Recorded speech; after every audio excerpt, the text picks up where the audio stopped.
Alright guys, so this is going to be a bit of a video response to the Ryan Shan's recent video on Scottish independence. A big vote that's happening tomorrow, really exciting, important day, and I hope they get it. I hope Scotland votes for their independence.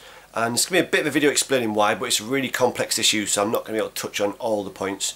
But yeah, it's a yes vote would only mean that Scotland is walking away from Westminster. It's nothing to do with, you know, the culture between the two countries doesn't have to have any change whatsoever. It's not like Scottish people are abandoning the English people or anything like that. You know, you have to look a bit deeper into it than just kind of, you know, the idea of union, the idea of togetherness. Sounds like a nice idea in general. Let's be together, let's get together, let's have a union. It sounds like a good idea as a general concept, but you need to look a bit kind of deeper into this issue to understand why yes would be good. Independence for Scotland means that they will have more say in the decisions that affect their country. At the moment, Scottish political votes don't count for anything in general elections in the UK, because whoever England wants in, they will get in. It works on territories. England has a lot more territories. The way that the voting system works, Scottish people, basically if England wants Labour, the UK will get Labour. If England wants Conservatives, the UK will get Conservatives. It doesn't make a difference. It hasn't historically made a difference who Scotland votes for in that way. They haven't made the difference, so to speak. So they've never voted for the Tories, and yet they keep getting them in. So they're not getting the government that they vote for as a simple democratic expectation that you would have, that you would get the government that you vote for, and Scotland hasn't been getting that. So it's a walking away from Westminster and the corruption that we've seen in Westminster. You know, the enemy is banks, Westminster and arms. That's the real axis of evil, is the banks, the arms industry and the politicians that have enabled it all. That's why the economy's fucked. We're supposed to be angry at benefit scroungers and immigrants. That's what they try and get us to be mad at. But the real enemy is the financial system that has enabled the corruption at the top of the tree. You know, the massive, huge bank bailouts after they've fucked everything up, the LIBOR scandal fixing interest rates, PPI, the military-industrial complex, the invasions of foreign lands to try and secure oil fields that only really benefit a very, very small number of people at the top of the tree of these industries. That people are all linked into it, of course, but you know, lots of livelihoods depend on that. But that's the truth of the situation. That's why the economy is fucked. And Scotland has the chance to walk away from Britain's part in all of that mess, to walk away from the corruption in Westminster, the unaccountability in Westminster.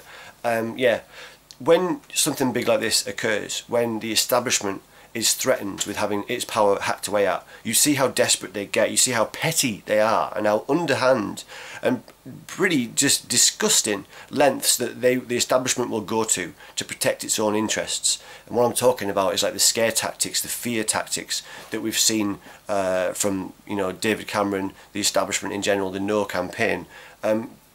You know, they're saying that Scotland's not big enough, they're not rich enough. Totally untrue. Scotland is potentially a very rich country with its oil fields, many of which have been stolen in 1999 by Tony Blair when he rewrote the maritime borders.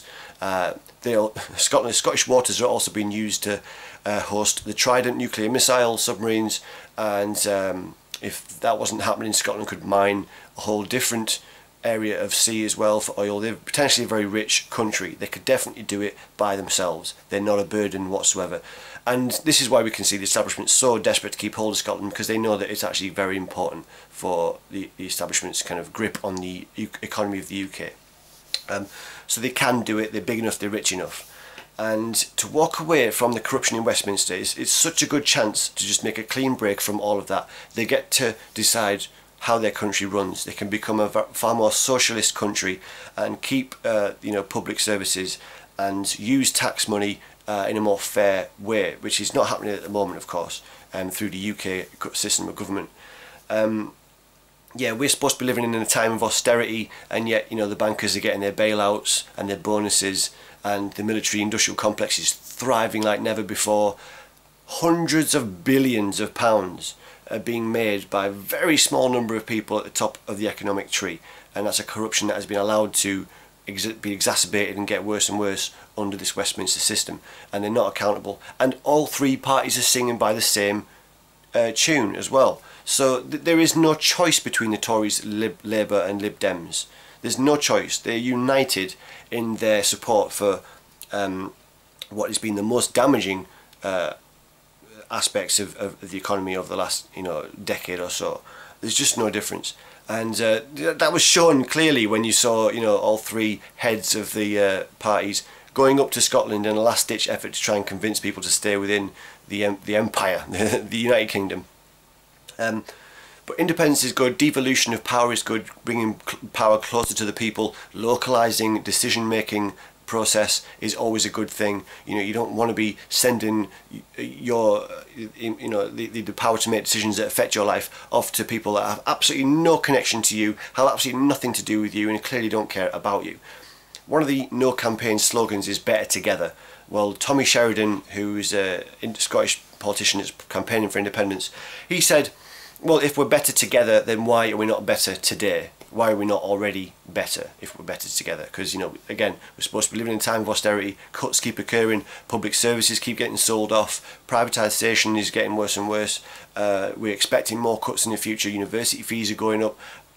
For the lower rungs, lower echelons of society, things are getting harder and harder. Whilst for the very top of the economic tree, they've never been richer. So there is an imbalance of power and wealth there that is catastrophic in the long run to society, and it's already been felt by a lot of people, but obviously not those at the top. They are the enemy. Westminster, the banks and the arms industry primarily. But when something big like this happens, it becomes obvious what the establishment's agenda is and how petty they are. I'm going to link to a video by Russell Brand, who analyses and rebuts everything that's said in a speech by David Cameron, and it just crystallises perfectly how pathetic the establishment is in their attempts to shore up the no vote, using fear tactics, scare tactics, making threats, pretty much making promises that, like, they're saying, okay, if you say no, if you stay in the union, we will give you more powers. Well, why didn't you already give Scotland those powers in the first place then? If you cared that much about Scotland, why hadn't you already given them those powers? They're only being offered now at the last minute because they're scared of losing Scotland's wealth, and that's what it comes down to.